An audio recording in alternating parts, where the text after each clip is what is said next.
안녕하세요 여러분.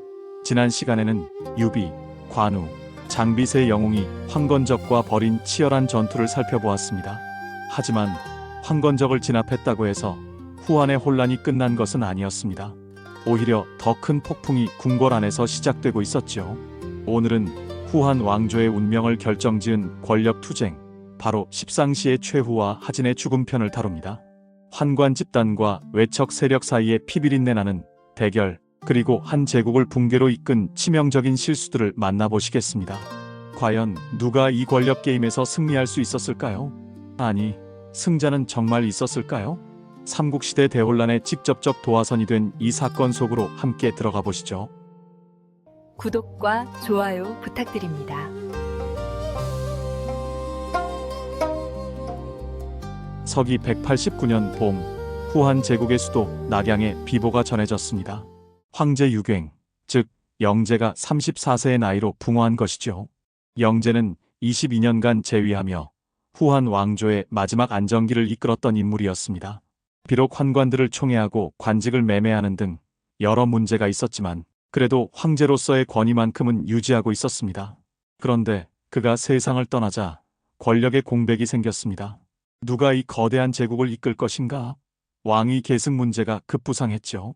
영제에게는 두 아들이 있었습니다. 장남 유변과 차남 유협이었습니다. 정상적이라면 장남 유변이 즉위해야 했습니다. 하지만 궁궐 안의 권력 구도는 그리 단순하지 않았습니다. 유변의 어머니는 하황후였습니다. 그녀의 오빠가 바로 대장군 하진이었죠. 하진은 원래 도살업자 출신이었으나 누이 동생이 황후가 되면서 일약 권력의 핵심으로 떠올랐습니다. 황건적 토벌에도 참여하며 군사적 명성을 쌓았고 영제 말년에는 대장군의 자리에까지 올랐습니다. 반면 유협의 어머니 왕미인은 후궁이었습니다. 그녀에게는 정치적 배경이 없었습니다. 다만 유협이 총명하고 영민하다는 평판이 있었을 뿐이지요. 영제의 임종 자리에서 긴장감이 감돌았습니다. 장남 변을 황태자로 세우고 대장군 하진이 보필하도록 하라. 영제의 유조가 선포되었습니다. 14세의 유변이 새 황제로 즉위했으니 바로 소재입니다. 어린 황제를 보필하는 섭정의 권한은 외척인 하진에게 돌아갔습니다. 표면적으로는 질서 있는 왕위 계승이었습니다. 하지만 궁궐 깊숙한 곳에서는 다른 세력이 이를 곱지 않은 시선으로 바라보고 있었습니다. 바로 십상시로 불리는 환관 집단이었죠. 십상시는 영제 시대에 막강한 권력을 누렸던 환관들입니다. 장양, 조충, 곽승, 봉서, 단규, 하완 등 10여 명의 환관들이 실질적인 궁궐 권력을 장악하고 있었습니다. 영제는 자주 말했습니다. 장양은 나의 아버지요. 조충은 나의 어머니다. 그만큼 환관들을 신임했던 것이죠. 환관들은 황제의 일상을 돌보고 궁궐의 실무를 관장하며 정보를 독점했습니다. 신하들이 황제를 만나려면 반드시 환관들을 거쳐야 했습니다. 관직 임명에도 개입했고 뇌물을 받고 관직을 팔아막대한 부를 축적했습니다. 이들은 영제가 살아있을 때는 안전했습니다. 하지만 새 황제 소재는 외척 하진의 조카였습니다. 게다가 하황태후가 모후로서 강력한 발언권을 가지게 되었죠. 환관들의 입지가 위태로워졌습니다. 과연 이 권력 게임은 어떻게 전개될까요? 대장군 하진은 최고 권력자의 자리에 올랐습니다. 그는 군권을 장악했고 어린 황제를 보필하는 섭정이었으며 황태후의 오빠로서 외척의 수장이었습니다. 형식적으로는 누구도 그를 막을 수 없었지요. 하지만 실질적으로는 달랐습니다. 궁궐 안의 실권은 여전히 십상시가 쥐고 있었습니다. 환관들은 수십 년간 쌓아온 네트워크와 정보망을 가지고 있었습니다. 궁궐의 모든 통로를 장악했고 황제와 황태후의 일상을 통제했습니다. 하진이 황제를 만나려 해도 환관들이 중간에서 조율했습니다. 더 큰 문제는 황태후의 태도였습니다. 하황태후는 오빠 하진을 신임했지만 동시에 환관들도 보호하려 했습니다. 환관들은 영제 시절부터 황실을 섬겨온 충복들이었습니다. 특히 장양은 어린 소재를 돌보며 친근한 관계를 맺고 있었죠. 환관들도 나름 충성스럽게 황실을 섬겼습니다. 너무 가혹하게 대하지 마십시오. 황태후는 종종 이렇게 말했습니다. 하진은 답답했습니다. 환관들의 부패와 전횡은 누구나 아는 사실이었습니다. 그들이 관직을 팔아 국고를 축냈고 정치를 농단했습니다. 충신들을 모함하고 제거했습니다. 백성들의 원성이 자자했죠. 환관들을 제거하지 않으면 조정을 바로잡을 수 없습니다. 하진의 참모들이 강력하게 주장했습니다. 특히 원소가 앞장섰습니다. 원소는 명문가 4세 30원씨 가문 출신이었습니다. 그의 집안은 대대로 최고의 관직을 역임했고 천하의 제자와 문화생이 수천 명이었습니다. 그는 하진의 핵심 참모로서 강경한 입장을 견지했지요. 대장군께서 지금 환관들을 제거하지 않으시면 환관들이 먼저 대장군을 제거할 것입니다. 원소의 경고는 날카로웠습니다. 또 다른 참모 조조도 환관 제거에는 동의했습니다. 다만 방법론에서 원소와 달랐지요. 조조는 신중한 접근을 주장했습니다. 환관들을 제거하되 궁궐 안에서 조용히 처리해야 합니다. 외부 세력을 끌어들이면 오히려 혼란만 가중될 것입니다. 하진은 고민에 빠졌습니다. 한편 십상시의 수괴장양도 위기를 감지하고 있었습니다. 그는 조충, 곽승 등 핵심 환관들을 모아 은밀히 회의를 열었습니다. 하진과 원소 일파가 우리를 제거하려 하고 있어. 장양의 표정이 어두웠습니다. 우리가 먼저 손을 써야 하지 않겠습니까? 과격한 환관 하완이 제안했습니다. 아직은 때가 아니오. 황태후께서 우리를 보호하고 계시니 섣불리 움직여서는 안 돼요. 장양은 신중했습니다. 그는 수십 년간 궁궐 정치를 해온 노련한 인물이었습니다. 지금은 하진이 명분을 가지고 있었습니다. 섣불리 대적했다가는 역적으로 몰릴 수 있었지요. 우리는 황태후를 통해 하진을 견제해야 하오. 그리고 시간을 벌면서 기회를 엿보는 것이요. 십상시는 방어태세로 들어갔습니다. 하지만 이 균형은 오래가지 못했습니다. 원소가 더 과감한 제안을 들고 나왔기 때문입니다. 대장군, 외부의 군벌들을 낙양으로 소집하십시오. 동탁과 정원 같은 변방 장수들을 불러들여 군사적 압박을 가하면 환관들도 감히 저항하지 못할 것입니다. 이 제안이 모든 것을 바꾸게 됩니다. 여러분이라면 어떤 선택을 하셨을까요? 신중한 조조의 방법인가요? 아니면 과감한 원소의 방법인가요? 4. 십상시의 최후와 대장군 하진의 죽음. 인트로. 안녕하세요 여러분. 지난 시간에는 유비, 관우, 장비세 영웅이 황건적과 벌인 치열한 전투를 살펴보았습니다. 하지만 황건적을 진압했다고 해서 후한의 혼란이 끝난 것은 아니었습니다. 오히려 더 큰 폭풍이 궁궐 안에서 시작되고 있었죠. 오늘은 후한 왕조의 운명을 결정지은 권력 투쟁, 바로 십상시의 최후와 하진의 죽음 편을 다룹니다. 환관 집단과 외척 세력 사이의 피비린내 나는 대결, 그리고 한 제국을 붕괴로 이끈 치명적인 실수들을 만나보시겠습니다. 과연 누가 이 권력 게임에서 승리할 수 있었을까요? 아니, 승자는 정말 있었을까요? 삼국시대 대혼란의 직접적 도화선이 된 이 사건 속으로 함께 들어가 보시죠.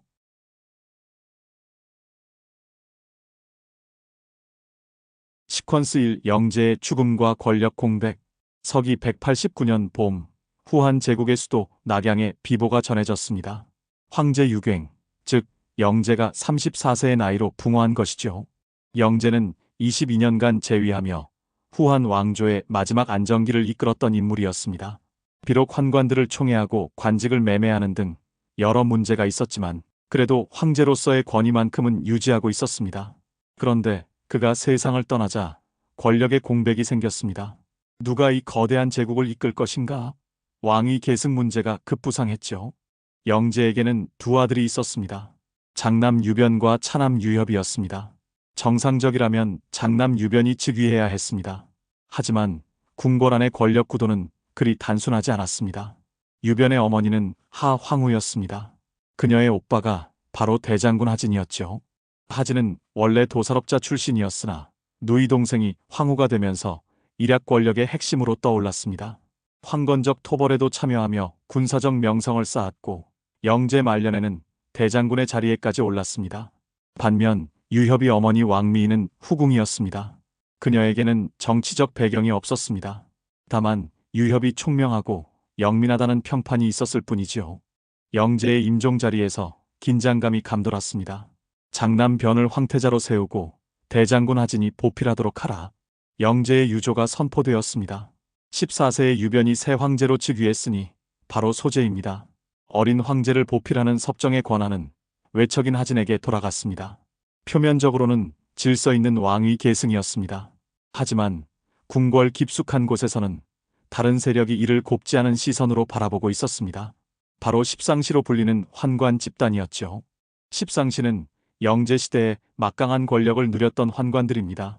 장양, 조충, 곽승, 봉서, 단규, 하완 등 10여 명의 환관들이 실질적인 궁궐 권력을 장악하고 있었습니다.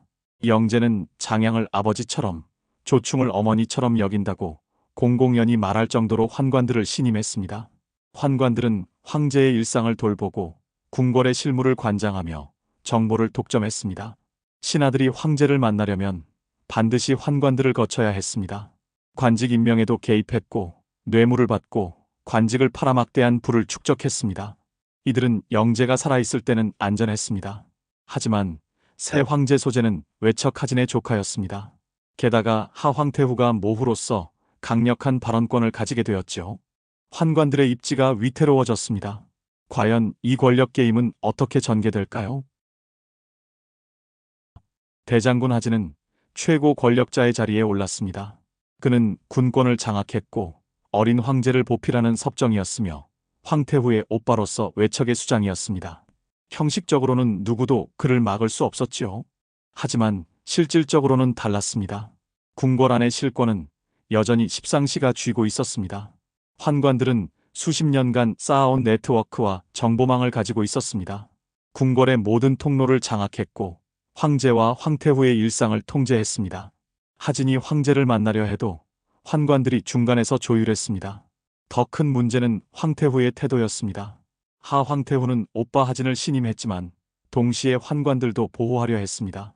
환관들은 영제 시절부터 황실을 섬겨온 충복들이었고 특히 장양은 어린 소제를 돌보며 친근한 관계를 맺고 있었죠. 황태후는 종종 환관들을 너무 가혹하게 대하지 말라고 당부했습니다. 하진은 답답했습니다.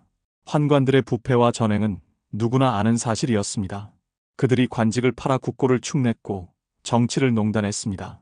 충신들을 모함하고 제거했습니다. 백성들의 원성이 자자했죠. 환관들을 제거하지 않으면 조정을 바로잡을 수 없습니다. 하진의 참모들이 강력하게 주장했습니다. 특히 원소가 앞장섰습니다. 원소는 명문가 4세 30원씨 가문 출신이었습니다. 그의 집안은 대대로 최고의 관직을 역임했고 천하의 제자와 문화생이 수천 명이었습니다. 그는 하진의 핵심 참모로서 강경한 입장을 견지했지요. 대장군께서 지금 환관들을 제거하지 않으시면 환관들이 먼저 대장군을 제거할 것입니다. 원소의 경고는 날카로웠습니다. 또 다른 참모 조조도 환관 제거에는 동의했습니다. 다만 방법론에서 원소와 달랐지요. 조조는 환관들을 궁궐 안에서 조용히 처리해야 하며 외부 세력을 끌어들이면 오히려 혼란만 가중될 것이라고 신중한 접근을 주장했습니다. 하진은 고민에 빠졌습니다. 한편 십상시의 수괴장양도 위기를 감지하고 있었습니다.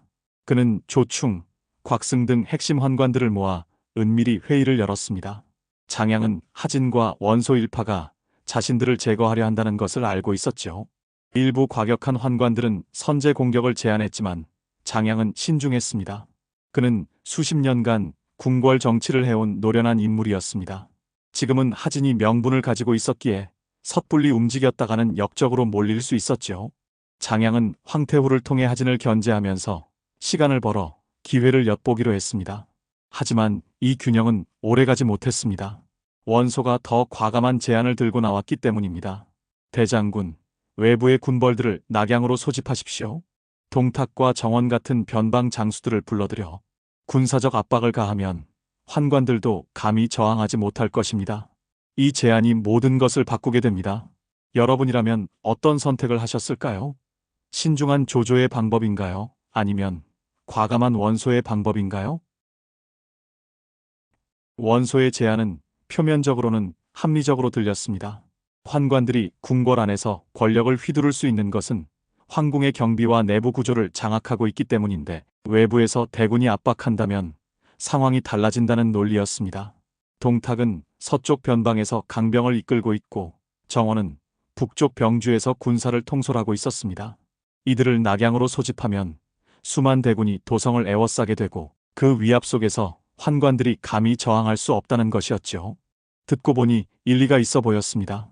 하진의 참모들 중 상당수가 이 계획에 동조했습니다.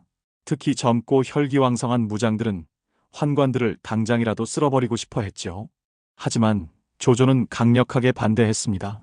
그의 목소리에는 절박함이 묻어났습니다. 환관들은 궁궐 안의 문제이고 하진이 이미 군권을 장악하고 있으니 환관 우두머리 몇 명만 은밀히 체포하여 처형하면 된다는 것이었습니다. 외부의 군벌들을 불러들이는 것은 문을 열어 호랑이를 들이는 격이라고 조조는 날카롭게 경고를 이어갔습니다. 동탁과 같은 자들은 변방의 군벌이고 일단 낙양에 들어오면 통제할 수 없다는 것이었습니다. 그들은 조정의 권위를 존중하지 않고 오직 무력만을 믿는 자들이기에 환관을 제거한 후에도 도성에 머물며 자신들의 세력을 키울 것이라고 했습니다. 그때는 환관보다 더 큰 화근이 된다는 조조의 경고였습니다. 하지만 원소는 조조를 비웃었습니다.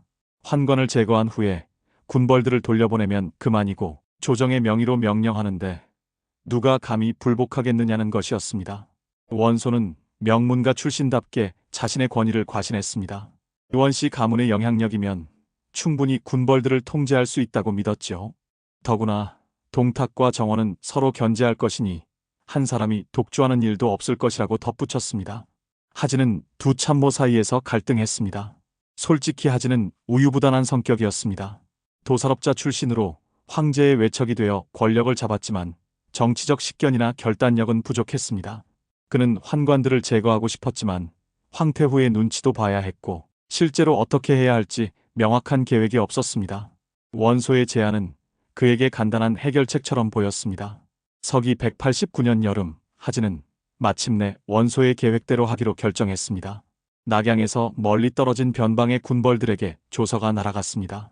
동탁, 정원을 비롯한 여러 장수들에게 군사를 이끌고 낙양으로 진군하라는 명령이었죠. 조조는 깊은 한숨을 내쉬며 다가올 혼란을 예감했습니다. 후한 제국은 이제 회복 불가능한 길로 접어들고 있었습니다. 과연 조조의 우려는 기우에 불과했을까요? 아니면 정확한 예견이었을까요? 낙양에서 수백 리 떨어진 곳에서 거대한 군대가 움직이기 시작했습니다. 동탁은 조서를 받자마자 기뻐했습니다. 그는 오랫동안 변방에서 군공을 세웠지만 중앙정계에서는 제대로 대우받지 못했다고 생각했습니다. 이번 소집령은 그에게 낙양 진출의 명분을 준 것이었죠. 동탁은 정예 서량 기병 수천과 보병 만여 명을 이끌고 낙양을 향해 진군했습니다. 그의 군대가 지나가는 곳마다 백성들이 두려움에 떨었습니다. 서량병들은 규율이 엄하지 않았고 종종 약탈을 일삼았기 때문이죠. 북쪽에서는 정원도 군사를 이끌고 남하했습니다. 궁궐 안의 십상시는 이 소식을 듣고 경악했습니다. 장양의 얼굴이 창백해졌고 조충은 분노했습니다. 하진이 단순히 그들을 제거하려는 것이 아니라 완전히 뿌리 뽑으려 한다는 것을 그제야 깨달았습니다. 단규가 황태후께 호소해야 한다고 제안했습니다. 자신들은 선제를 모시며 충성을 다했고 지금도 황실을 위해 봉사하고 있는데 하진이 외부 군벌을 끌어들여 조정을 위협하는 것이야말로 역적행위라는 논리였습니다. 십상시는 황태후를 찾아가 눈물을 흘리며 호소했습니다. 장양은 평생 황실을 섬겨왔으며 비록 부족한 점이 있었을지라도 역적은 아니라고 했습니다. 대장군이 자신들을 모두 죽이려 한다며 살려달라고 애원했죠. 황태후는 혼란스러웠습니다. 한편으로는 오빠 하진을 신뢰했지만 다른 한편으로는 환관들도 불쌍하게 느껴졌습니다.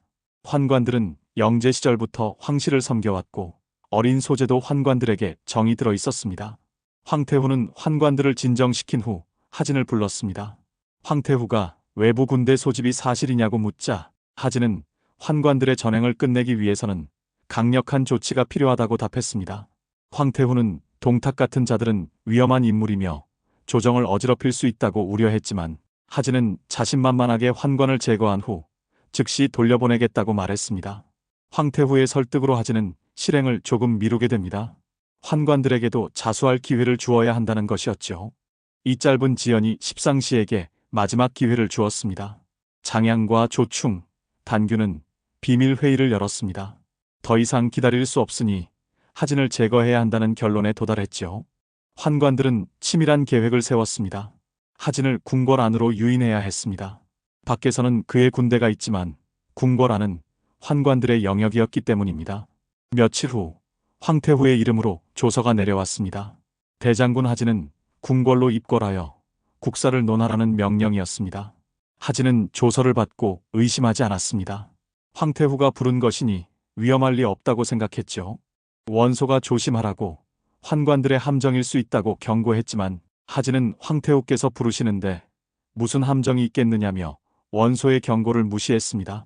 서기 189년 9월 22일 운명의 날이 밝았습니다. 하진은 소수의 호위만 데리고 궁궐로 향했습니다. 그는 곧 돌아올 것이라 생각했습니다. 하지만 그것이 그의 마지막 행보가 될 줄은 꿈에도 몰랐죠. 거대한 궁궐 문이 하진을 삼켰습니다. 그 문 뒤에서 무슨 일이 벌어질까요? 궁궐 안은 고요했습니다. 하진이 정전으로 들어서자 평소와 다른 분위기를 감지했습니다. 어딘가 이상했습니다. 조정 대신들의 모습이 보이지 않았고 환관들만 여기저기 서성이고 있었지요. 하진은 뒤늦게 불안감을 느꼈습니다. 갑자기 좌우에서 환관들이 몰려들었습니다. 장양, 조충, 단규를 비롯한 십상시의 핵심 인물들이었습니다. 그들의 눈빛에는 살기가 서려 있었습니다. 하진은 본능적으로 위험을 깨달았습니다. 하진이 뒤로 물러서려 했지만 이미 늦었습니다. 궁궐의 모든 출구가 봉쇄되어 있었습니다. 환관들은 수십 년간 궁궐을 장악해온 자들이었습니다. 이곳의 모든 통로와 비밀 경로를 손바닥 보듯 알고 있었죠. 단규가 앞으로 나섰습니다. 그의 손에는 칼이 들려 있었습니다. 하진의 호위들이 달려들었지만 사방에서 무장한 환관 병사들이 쏟아져 나왔습니다. 환관들도 자신들만의 사병 조직을 가지고 있었던 것입니다. 호위들은 순식간에 제압당했습니다. 하진은 필사적으로 저항했습니다. 그는 원래 무관 출신이었고 황건적 토벌에도 참여했던 인물이었습니다. 맨손으로 환관 하나를 내던지기도 했죠. 하지만 다수를 당해낼 수는 없었습니다. 단규의 칼이 하진의 옆구리를 찔렀습니다. 뒤이어 다른 환관들의 칼날이 그의 몸을 관통했습니다. 하진은 비명을 지르며 쓰러졌습니다. 후한 제국의 대장군, 황제의 외척, 최고 권력자였던 하진이 궁궐 바닥에 쓰러진 것입니다. 환관들은 그의 목을 베어 궁궐 문에 내걸었습니다. 이것은 선전포고였습니다. 십상시는 더 이상 방어만 하지 않겠다는 의지를 보인 것이죠. 하진을 제거했으니 이제 환관들이 궁궐을 완전히 장악할 수 있었습니다. 하진의 목이 궁궐 문에 걸린 것을 본 낙양의 관리들과 병사들은 경악했습니다. 대장군이 궁궐 안에서 암살당했다는 소식은 순식간에 낙양 전역으로 퍼졌습니다. 조정은 충격에 빠졌고 하진의 부하들은 분노했습니다. 특히 원소의 반응이 격렬했습니다. 원소는 하진의 가장 가까운 참모였습니다. 그는 하진에게 외부 군벌을 소집하라고 조언했고 환관을 경계하라고 수없이 경고했습니다. 하지만 하진은 그의 마지막 경고를 무시했고 결국 참혹한 최후를 맞았습니다. 원소는 피눈물을 흘리며 맹세했습니다. 환관들을 단 한 명도 남기지 않고 모두 죽이겠다고. 낙양 성 안팎의 군대가 소집되었습니다. 하진의 부하 장수들이 원소 주위로 모여들었습니다. 오광, 포신 등 수천 명의 병사들이 무장하고 궁궐을 향해 진격했습니다. 환관들은 당황했습니다. 그들은 하진을 제거하면 상황이 정리될 줄 알았습니다. 하지만 예상과 달리 더 큰 보복이 시작된 것입니다. 장양은 후회했습니다. 너무 성급했던 것일까? 하지만 이미 돌이킬 수 없었습니다. 궁궐 밖에서 함성이 들렸습니다. 원소의 군대가 궁궐 문을 부수고 들어오기 시작한 것입니다. 십상시의 시간이 얼마 남지 않았습니다. 과연 권력의 끝은 어디일까요? 권력을 지키려다 모든 것을 잃는 비극이 시작되고 있었습니다. 서기 189년 9월 22일 오후 낙양 궁궐에서 학살이 시작되었습니다. 원소가 이끄는 군대가 궁궐 문을 부수고 들이닥쳤습니다. 오광, 포신 등의 장수들이 병사들을 이끌고 궁궐 곳곳을 수색했습니다. 그들의 목표는 단 하나, 환관들을 모두 찾아내 죽이는 것이었습니다. 원소는 명령을 내렸습니다. 수염이 없는 자는 모두 죽이라고. 환관들은 거세된 자들이었기에 수염이 없었습니다. 이것이 환관을 구별하는 가장 확실한 방법이었죠. 하지만 이 명령은 무고한 희생자들을 낳았습니다. 궁궐 안에는 환관이 아니면서도 체질적으로 수염이 없는 사람들이 있었습니다. 어린 환관 견습생들도 있었고 병으로 수염이 나지 않는 관리들도 있었습니다. 심지어 일부 학자들도 수염이 적었죠. 원소의 군대는 가리지 않고 수염 없는 자들을 베어버렸습니다. 중학문시랑 노식의 제자 중 한 명이 수염이 적었습니다. 그는 학자였고 환관이 아니었지만 병사들에게 붙잡혔습니다. 그는 필사적으로 자신이 환관이 아니라고 항변했지만 소용없었습니다. 겨우 다른 관리들의 증언으로 목숨을 건졌지만 그 과정에서 큰 수모를 겪었습니다. 궁궐 곳곳에서 비명이 들렸습니다. 환관들은 필사적으로 도망쳤습니다. 수십 년간 권력을 누렸던 자들이 쥐 잡듯 쫓겨다니며 살해당했습니다. 어떤 환관은 궁녀 옷을 입고 숨었고 어떤 환관은 궁궐 지붕 위로 도망쳤습니다. 하지만 대부분 붙잡혀 처형당했습니다. 장양과 조충은 마지막 수단을 동원했습니다. 그들은 어린 소재와 진류왕 유협을 인질로 삼아 궁궐 밖으로 도주했습니다. 황제를 보호한다는 명분으로 소수의 환관 병사들을 이끌고 북쪽 문으로 빠져나간 것입니다. 원소의 군대가 뒤쫓았지만 황제가 환관들과 함께 있었기에 함부로 공격할 수 없었습니다. 장양과 조충은 어린 황제 2명을 데리고 황하 방향으로 도망쳤습니다. 그들은 어둠을 틈타 강을 건너려 했죠. 하지만 추격군이 점점 가까워졌습니다. 황하 강가에 도착했을 때 장양과 조충은 절망했습니다. 강을 건널 배가 없었습니다. 뒤에서는 추격군의 횃불이 보였습니다. 도망칠 곳이 없었습니다. 14세의 소재가 떨리는 목소리로 말했습니다. 두 사람에게 돌아가라고. 자신들은 괜찮다고 했죠. 하지만 장양은 알고 있었습니다. 돌아가면 죽음뿐이라는 것을. 장양과 조충은 서로를 바라보았습니다. 수십 년간 함께 권력을 누렸던 동지였습니다. 영제를 섬기며 천하를 호령했던 때도 있었습니다. 하지만 이제 모든 것이 끝났습니다. 두 사람은 황하 강물에 몸을 던졌습니다. 차가운 강물이 그들을 삼켰습니다. 십상시의 수괴, 후한 말 30년간 권력을 장악했던 장양과 조충의 최후였습니다. 추격군이 도착했을 때 강물 위에는 시신만 떠 있었습니다. 어린 소재와 진류왕 유협은 떨고 있었습니다. 두 황자는 겨우 구출되어 낙양으로 돌아왔습니다. 하지만 그들이 돌아온 낙양은 이미 혼란의 도가니였습니다. 궁궐에서는 환관 대학살이 끝나가고 있었습니다. 십상시를 비롯한 2000여 명의 환관들이 살해당했습니다. 환관의 가족들과 친척들까지 연좌되어 죽임을 당했습니다. 궁궐의 피비린내가 낙양 전체를 뒤덮었습니다. 원소는 복수를 완수했다고 생각했습니다. 하지만 진정한 재앙은 이제 시작이었습니다.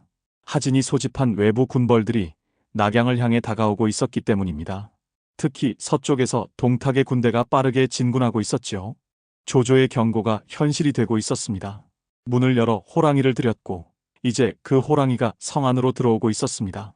후한 제국의 운명은 끝나가고 있었고 삼국시대의 대혼란이 본격적으로 시작되려 하고 있었습니다. 권력을 지키려던 자들은 모두 사라졌지만 그들이 남긴 혼란은 천하를 집어삼키고 있었습니다. 과연 누가 이 혼란을 수습할 수 있을까요? 십상시가 몰살당하고 며칠 후 낙양 서쪽에서 거대한 먼지 구름이 일었습니다. 동탁의 군대가 도착한 것입니다. 서량 기병 수천과 보병 만여 명으로 이루어진 그의 군대는 위압적이었습니다. 서량병들은 오랜 세월 이민족과 싸우며 단련된 정예들이었습니다. 그들의 얼굴에는 살기가 서려 있었고 무기는 실전에서 닳고 다른 것들이었죠. 동탁은 55세의 노장이었습니다. 그는 평생을 변방에서 보냈습니다. 강족, 저족과의 끊임없는 전투 속에서 살아남았고 부하들의 절대적 충성을 얻었습니다. 하지만 중앙조정에서는 항상 변방에 거친 무인 정도로만 취급받았죠. 이번 소집령이 그에게는 절호의 기회였습니다. 동탁이 낙양에 도착했을 때 성안은 혼란 그 자체였습니다. 하진은 죽었고 십상시도 전멸했으며 조정에는 제대로 된 권력자가 없었습니다. 어린 소재는 황하에서 구출된 후 겨우 궁궐로 돌아왔지만 공포에 떨고 있을 뿐이었습니다. 원소를 비롯한 조정 대신들은 동탁을 경계했습니다. 하지만 그들은 정작 군사력이 없었습니다. 하진의 군대는 환관 대학살 과정에서 흩어졌고 제대로 된 지휘 체계도 무너진 상태였습니다. 반면 동탁은 정예 병력을 온전히 보유하고 있었죠. 동탁은 낙양 성 안으로 들어왔습니다. 그의 군대가 거리를 행진하자 백성들은 두려움에 떨었습니다. 서량병들의 거친 모습과 살기 띤 눈빛이 공포를 자아냈습니다. 동탁은 궁궐로 향했고 조정 대신들을 소집했습니다. 원소와 다른 대신들이 모였습니다. 동탁은 그들 앞에서 자신의 뜻을 분명히 밝혔습니다. 현재 황제 소재는 너무 어리고 겁이 많아 천하를 다스릴 수 없다는 것이었습니다. 대신 진류왕 유협을 황제로 옹립해야 한다고 주장했죠. 대신들은 경악했습니다. 이것은 명백한 찬탈이었습니다. 정당하게 즉위한 황제를 폐하고 다른 황자를 옹립한다는 것은 역사상 큰 사건이었습니다. 하지만 동탁의 군대가 궁궐을 장악하고 있었고 반대할 수 있는 자가 없었습니다. 원소만이 용기를 내어 반대했습니다. 그는 명문가 출신답게 예법과 정통성을 중시했습니다. 소재를 폐위하는 것은 천하의 도리에 어긋난다고 강력히 주장했습니다. 하지만 동탁은 코웃음을 쳤습니다. 동탁은 칼을 빼어 원소를 위협했습니다. 원소는 그제야 자신이 처한 위험을 깨달았습니다. 동탁은 말로 설득할 수 있는 상대가 아니었습니다. 오직 무력으로만 움직이는 자였죠. 원소는 그날 밤 몰래 낙양을 빠져나갔습니다. 서기 189년 9월 말, 동탁은 소재를 폐위하고 진류왕 유협을 새 황제로 옹립했습니다. 이 황제가 바로 헌제입니다. 겨우 9세의 어린 황제였습니다. 헌제는 동탁의 손아귀에 있는 꼭두각시에 불과했습니다.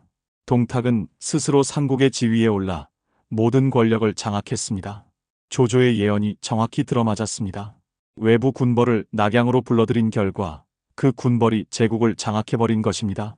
환관을 제거하려다 더 큰 재앙을 불러왔습니다. 하진의 우유부단함과 원소의 성급함이 빚어낸 비극이었죠. 동탁의 폭정이 시작되었습니다. 그는 반대파 대신들을 무자비하게 숙청했습니다. 자신의 말을 듣지 않는 자들은 모두 죽였습니다.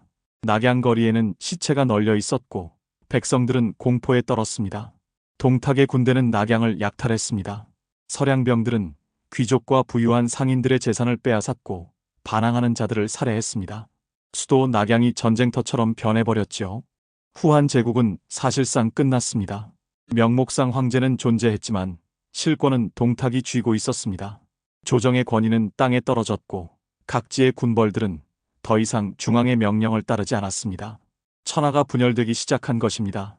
과연 누가 이 폭군을 막을 수 있을까요? 천하는 다시 영웅들을 기다리고 있었습니다. 서기 189년 이한해는 후한 제국의 운명을 완전히 바꾸어 놓았습니다. 영제의 죽음으로 시작된 권력 공백, 환관과 외척의 피비린내 나는 대결, 그리고 동탁의 등장까지 불과 몇 달 사이에 200년 왕조가 사실상 붕괴된 것입니다. 이 비극은 어떻게 시작되었을까요? 근본 원인은 후한 말 오랜 세월 쌓여온 구조적 문제들이었습니다.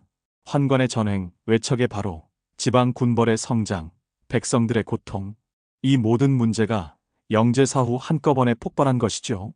하지만 직접적인 비극은 잘못된 판단들이 만들어냈습니다. 하진의 우유부단함이 첫 번째 실수였습니다. 그는 대장군의 지위에 있으면서도 결단력이 없었습니다. 환관을 제거하고 싶었지만 황태후의 눈치를 보았고 명확한 계획 없이 시간을 질질 끌었습니다. 이 망설임이 환관들에게 먼저 공격할 기회를 주었죠. 원소의 성급함이 두 번째 실수였습니다. 명문가 출신의 자신감으로 그는 외부 군벌을 낙양으로 소집하자고 제안했습니다. 군벌들을 통제할 수 있다는 오만한 믿음이었습니다. 하지만 동탁 같은 변방 군벌은 조정의 권위 따위는 안중에도 없었습니다. 오직 무력만을 믿는 자들이었죠. 조조의 경고를 무시한 것이 세 번째 실수였습니다. 조조는 정확하게 상황을 읽었습니다. 환관은 궁궐 안에서 조용히 처리해야 하며 외부 세력을 끌어들이면 통제 불능이 된다고 경고했습니다. 하지만 하진과 원소는 그의 말을 듣지 않았습니다. 결과는 조조의 예언대로였습니다. 십상시의 마지막 선택도 비극을 키웠습니다. 환관들은 하진을 암살함으로써 단기적으로는 위협을 제거했습니다. 하지만 그것이 더 큰 보복을 불러왔습니다. 만약 그들이 황태후를 통해 계속 협상했다면 어쩌면 일부는 살아남을 수도 있었을 것입니다. 하지만 절박함 속에서 가장 극단적인 선택을 했고 그것이 멸족으로 이어졌죠. 이 사건이 후대에 남긴 교훈은 무엇일까요? 첫째, 권력의 공백은 항상 혼란을 부릅니다. 영제가 살아있을 때는 그래도 균형이 유지되었습니다. 하지만 그가 죽자 모든 세력이 자신의 이익을 위해 움직이기 시작했습니다. 강력한 중심이 사라지면 권력 투쟁이 격화된다는 것을 보여줍니다. 둘째, 외부 세력을 끌어들이는 것은 위험합니다. 내부 문제를 해결하기 위해 외부의 힘을 빌리면 그 외부 세력이 주인이 되어버립니다. 하진과 원소는 동탁을 도구로 쓰려 했지만 결국 동탁이 모든 것을 차지했습니다. 셋째, 정치적 결단은 신속하고 단호해야 합니다. 하진의 우유부단함은 최악의 결과를 낳았습니다. 결정을 미루고 망설이는 사이 상황은 더욱 악화되었고 결국 모든 선택지가 사라졌습니다. 넷째, 복수는 또 다른 복수를 부릅니다. 하진의 죽음에 대한 원소의 복수는 2천여 명의 환관 학살로 이어졌습니다.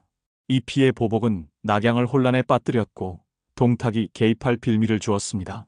폭력은 더 큰 폭력을 낳을 뿐이었죠. 이 사건 이후 천하는 분열되었습니다. 각지의 군벌들은 더 이상 중앙의 권위를 인정하지 않았습니다.